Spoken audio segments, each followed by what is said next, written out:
So you know the ones where you're listening to a song that you really like and you're like, that's my tune. That's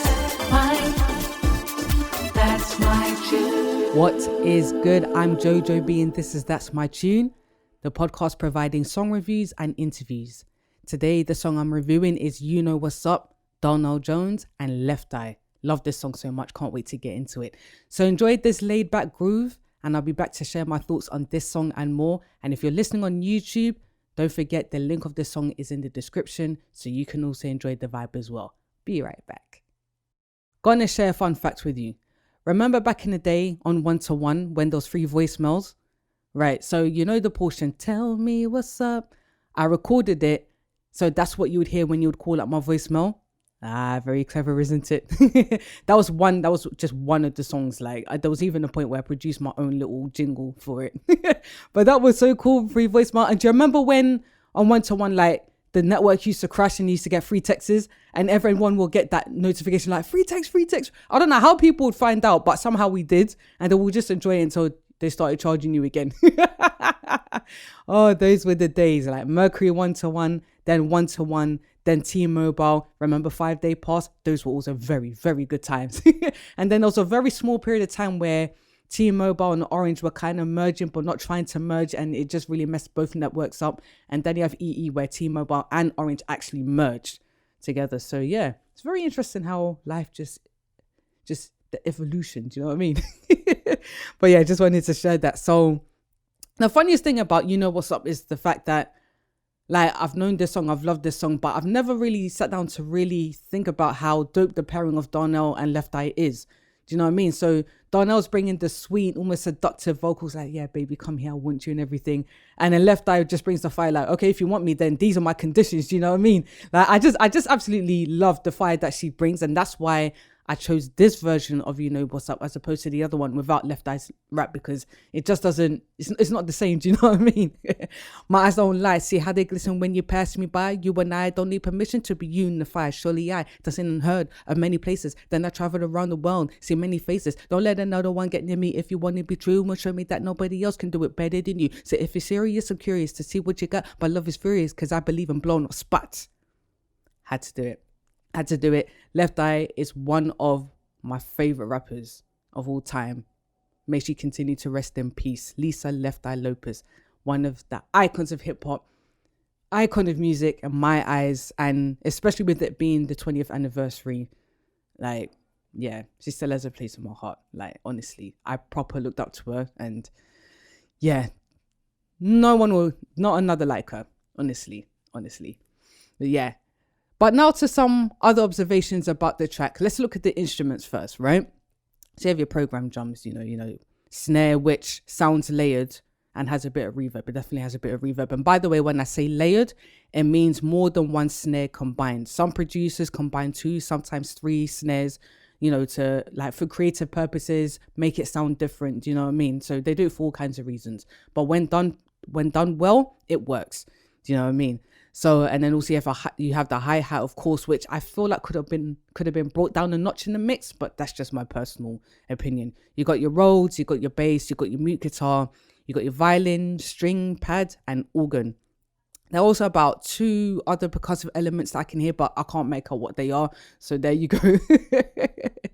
Some things that I observed in terms of where the instruments are concerned, like I love the organ part. The organ part. So I'm going to try sing it so you kind of get an idea of what I mean. So it's like it's got the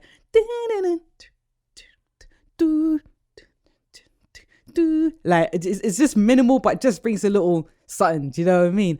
And then with both verses, like the drums are eliminated like for the first 3 counts. So listen to it and you'll hear the drums are hi-hat. That's for the first 3 counts. They're not there, and then they come back on like 3.5, like 4th count. So yeah, I like that little dynamic. And then the string arrangements is different in the verse and the pre-chorus to the hook. So again, I'm going to try sing it so you get an idea. So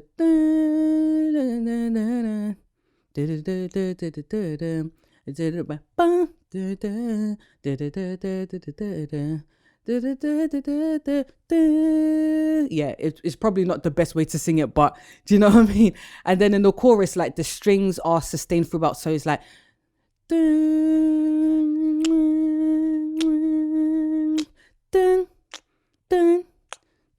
so do you notice the difference between the yeah, okay. And then the Rhodes, there's a chord progression but the main melody at the same time, so it's got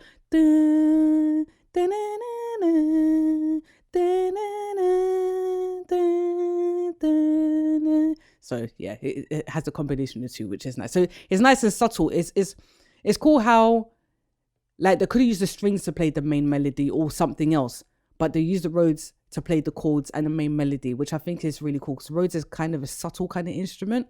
Yeah, so I like that. And then Left Eye, like the musical arrangement in that part is kind of cool.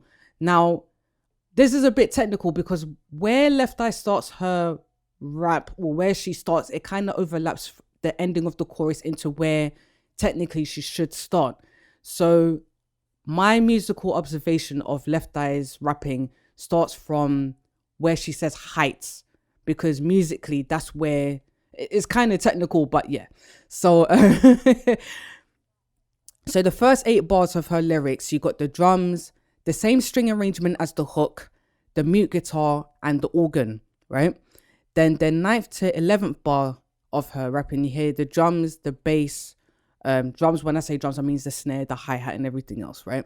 So the drums, the bass, mute guitar, and then from the 12th to 16th bar, you got the Rhodes that joins in, and then the 17th to 20th bar, you got the strings which return, that sort of thing. So there's a nice bit of layering, different dynamics, do you know what I mean? So I feel like her rapping as well, that was a great place to introduce those dynamics as well. So yeah, I like that. And then vocally as well, another thing I observed is, you know when Donell sings, ooh, say what, say what, say what. So when he sings that in the intro, it's all unison. But then when it's the pre-chorus, both pre-choruses, so ooh, say what, say what, say what. Ooh, girl, you know what's up. That's in unison.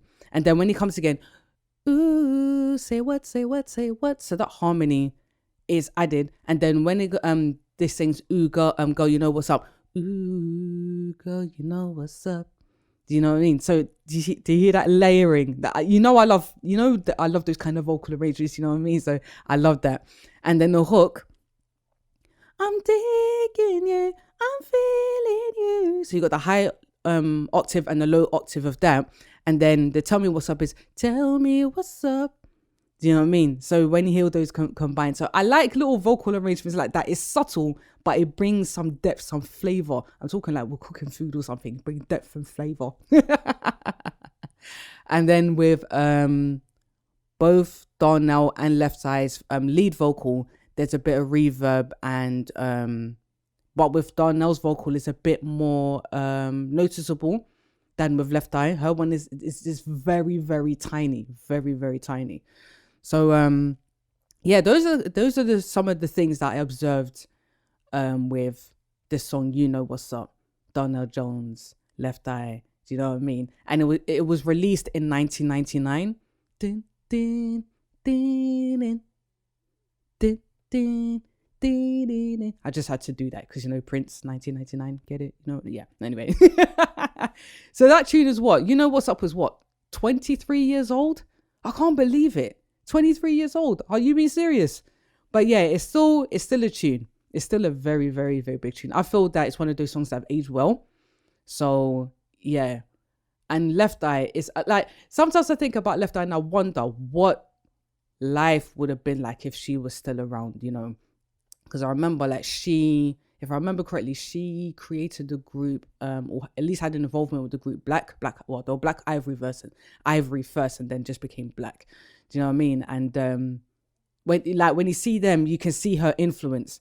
Do you know what I mean? But she was doing something with her life. Do you know what I mean? And it's just a shame that her life was cut short. And I wonder where TLC would have been if she were still here. Do you know what I mean? Like, yeah. And who's seen the film of TLC? Do you remember it had Keke Palmer? It had was it Lil Mama, I think her name is, and another actress, like a couple of years back when they did an adaptation of TLC. That was really, really good. That was really good, especially compared to that Aaliyah nonsense. Do you remember that one? Yeah, that wasn't great. But yeah, TLC, they were an amazing group.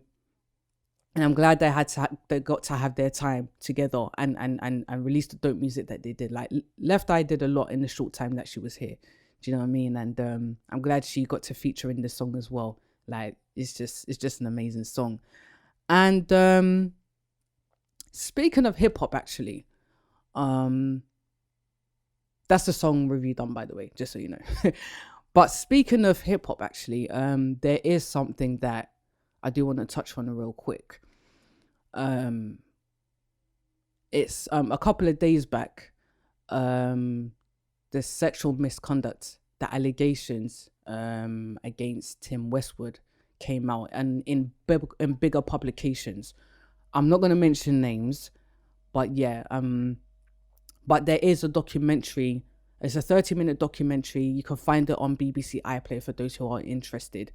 You can watch it there. And basically, one thing I didn't know was Tim Westwood's career dating way back to the 80s. I thought it started in the 90s, but it goes back to the 80s. And in this documentary, for example, 6 women came forward. Yeah, I believe it was 6 who came forward to share their story about what Tim Westwood did to them.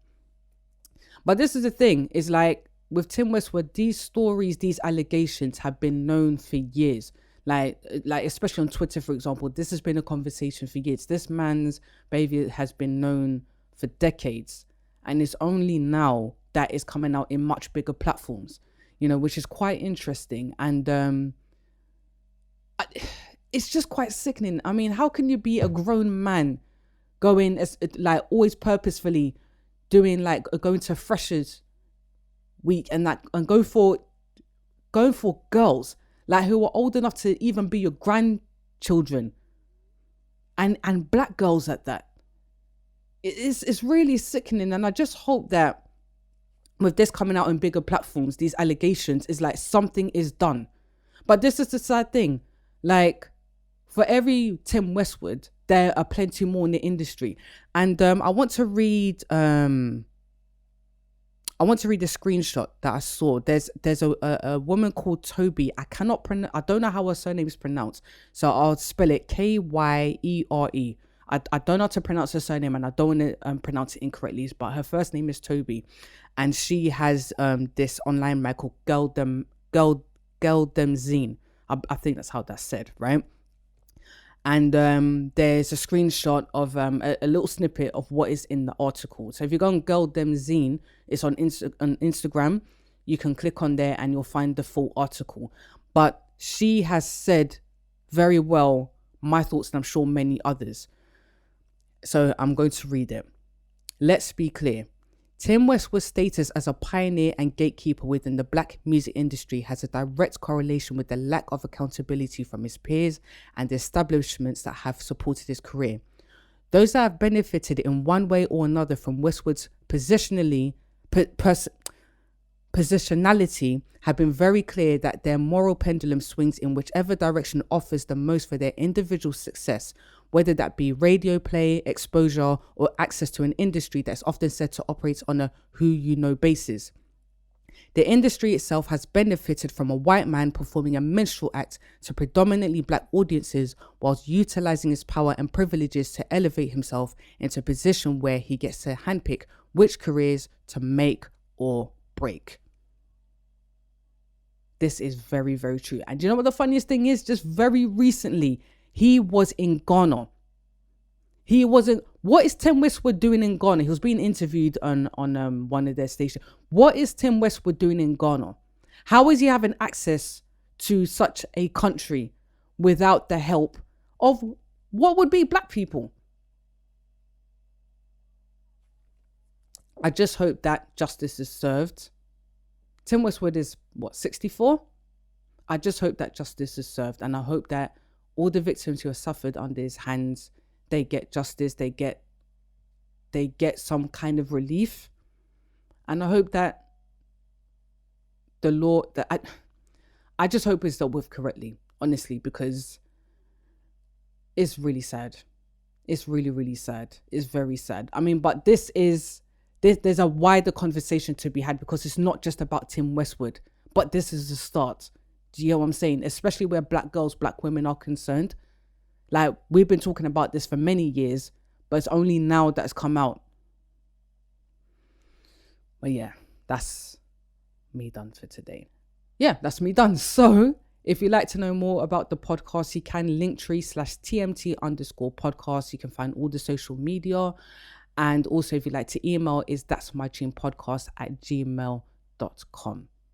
Okay, so I'll be back with another episode shortly, soon. Until then, you have this episode and many others to enjoy at your leisure. I'm signing out. Have a good rest of the day. Bye.